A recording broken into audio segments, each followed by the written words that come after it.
ये बात जून की है जब मैं मुंबई से दिल्ली आ रहा था क्योंकि मैं इंडिया आने के लिए कभी मुंबई और कभी दिल्ली के थ्रू आता हूँ। मैं 12 जून की रात को फ्लाइट से दिल्ली आ रहा था। मैं फ्लाइट में बैठ गया और फ्लाइट चलने लगी। उस दिन फ्लाइट थोड़ी खाली थी, इसलिए मैं अपने सीट नंबर पर न बैठकर फ्लाइट में पीछे की तरफ बैठ गया क्योंकि मैं थोड़ा थका हुआ था। फ्लाइट चलने के आधे घंटे बाद एक बहुत ही खूबसूरत Indian air hostess cold drink लेकर मेरे पास आई। मैंने कोल्ड ड्रिंक तो ले लिया, लेकिन उससे कहा कि प्लीज़ मैम, मेरे लिए पानी भी ले आइएगा। उस खूबसूरत परी ने कहा ओके सर। 5 मिनट बाद वही परी आई और बोली योर वाटर सर। मैंने पानी ले लिया। उसके खूबसूरत बदन के साथ साथ उसकी आवाज़ भी बहुत स्वीट थी। वो दूसरे पैसेंजर को भी सर्व कर रही थी। उसके अलावा उस फ्लाइट में 4 और इंडियन एयर होस्टेस और थी, लेकिन सबसे ज़्यादा वो कयामत ढा रही थी। उसके मिनी स्कर्ट बाप रे बाप क्या लग रही थी। उसकी गदराई जवानी उफान मार रही थी। मैं उसे ही घूरे जा रहा था। उसकी शरीर की बनावट एकदम सुडौल और आकर्षक था। मैं उसके कपड़ों के ऊपर से ही उसके अंदर शरीर की कल्पना करके मेरा वो चीज़ शुमार होते जा रहा था। मेरे पास से गुजर रही थी। मैंने कहा मैम पानी मिलेगा? उसने यस कहा और पानी लेकर आ गई। मैंने हिम्मत करके उसका नाम पूछा। उसने अपना नाम पीहू बताया। उसने भी मेरा नाम पूछा और मैंने बता दिया। फिर वो हंसते हंसते चली गई। उसकी कातिल अदा मुझे मारे जा रही थी। सच कहूँ तो प्रियंका चोपड़ा से कम सुंदर नहीं थी। थोड़ी देर बाद खाना आ गया। मैंने देखा कि पीहू ही खाना लेकर मेरी तरफ आ रही है। उसने अब कहा कि समीर तुम्हें क्या चाहिए? मेरा तो खड़ा हो गया था।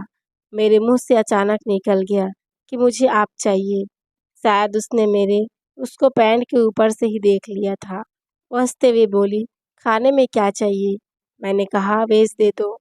उसके हाथों से मैं ले रहा था और मैंने लेते समय उसके हाथों को छुआ। मेरे शरीर में अजीब सी बिजली दौड़ने लगी। मैंने खाना खा लिया और सभी एयर होस्टेस प्लेट उठा रही थी। लास्ट में पीहू मेरा प्लेट उठाने आई। वो प्लेट उठा ही रही थी कि उसके हाथों से सब्जी का प्लेट मेरी पैंट में ठीक ऊपर गिर गया। मेरे कुछ कहने से पहले वो सॉरी बोलने लगी और पैंट के ऊपर गिरे सब्जियों को उठा रही थी। उसने जैसे ही मेरे पैंट पर टच किया, मेरा तो कामुक मन तरंगे लेना शुरू हो गया। पीहू को महसूस हो गया कि मेरा संभलने वाला नहीं है। मुझे लगा कि इसने जानबूझकर ही सब्जी गिराया है। मुझे समझ ही नहीं आया कि क्या हो रहा है। उसने प्यार से कहा मज़ा आ रहा है आपको? मैंने कहा हाँ आ रहा है। उसने कहा डियर मैं अभी जा रही हूँ, थोड़ी देर में सर्व करके आऊँगी। वो दूसरों को चाय कॉफ़ी सर्व कर रही थी, लेकिन मेरे पास नहीं आई। लगभग आधे घंटे बाद फ्लाइट की लाइट्स बंद हो गई। वो मेरे पास आई और उसके हाथों में 2 चॉकलेट थे। एक उसने मुझे दिया और एक खुद खाने लग गई। चॉकलेट उसके हाथों पर लगा था, जिसे देखकर मेरा मन हो रहा था कि उसे अभी किस कर लूँ, पर मैं ऐसा नहीं कर सकता था। लगभग सभी पैसेंजर सो गए थे। मैं तो सबसे लास्ट में बैठा था। वहाँ आसपास कोई नहीं बैठा था। वो मेरे पास आई और मेरे चेहरे पर अपना हाथ फेरते हुए बोली आप बहुत स्मार्ट लग रहे हो।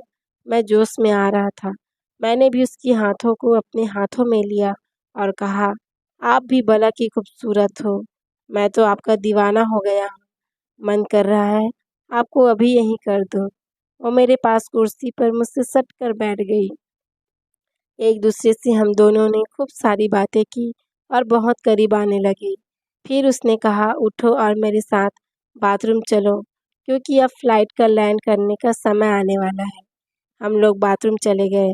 वो अपनी उसको धो रही थी, तो मुझे उसकी हाथों को झुक कर धो रही थी, तो मुझे उसका उभार दिख गया। मेरे मुंह में पानी आ गया। अब मैं भी उसको पाना चाहता था, उसकी उसमें अपनी छाप छोड़ना चाहता था। फिर उसने मेरी तरफ देखा और कहा क्या कर रहे हो? मैंने कहा तुम्हारी वो बहुत प्यारी है, मैं इसे पाना चाहता हूँ। उसने शुरू में मना किया, लेकिन मेरी जिद करने पर मान गई और बोली कि धीरे से करना प्लीज़। उसकी आंखों से आंसू निकल रहे थे। कुछ देर बाद उसे भी अच्छा लगने लगा और मैं धीरे-धीरे करने लगा। हम दोनों को बहुत मज़ा आ रहा था। इसके बाद उसने कहा, तुम फ्रेश होकर अपनी सीट पर चले जाओ, फ्लाइट लैंड करने वाली है। मैं फ्रेश होकर अपनी सीट पर आ गया। 20 मिनट बाद फ्लाइट की लाइट चालू हो गई। सब एयर होस्टेस आ गए और सबको सीट बेल्ट बांधने को बोल रहे थे। तब मैं पीहू को ढूंढने लगा। 2 मिनट में वो भी आ गई। ओह! एयर होस्टेस की ड्रेस में फिर से पटाखा लग रही थी। फ्लाइट लैंड हो गई। वो मेरे पास आई और मुझे ज़ोरदार गले लगा लिया। साथ ही साथ अपना मोबाइल नंबर भी दिया। फिर वो और मैं अपने-अपने रास्ते चले गए। इसके बाद हर वीक वो या मैं उसे फ़ोन करते हैं। दोस्तों, आपको स्टोरी कैसी लगी? यदि स्टोरी पसंद आए तो प्लीज़ चैनल को लाइक, शेयर एंड सब्सक्राइब करें। Thank you for watching.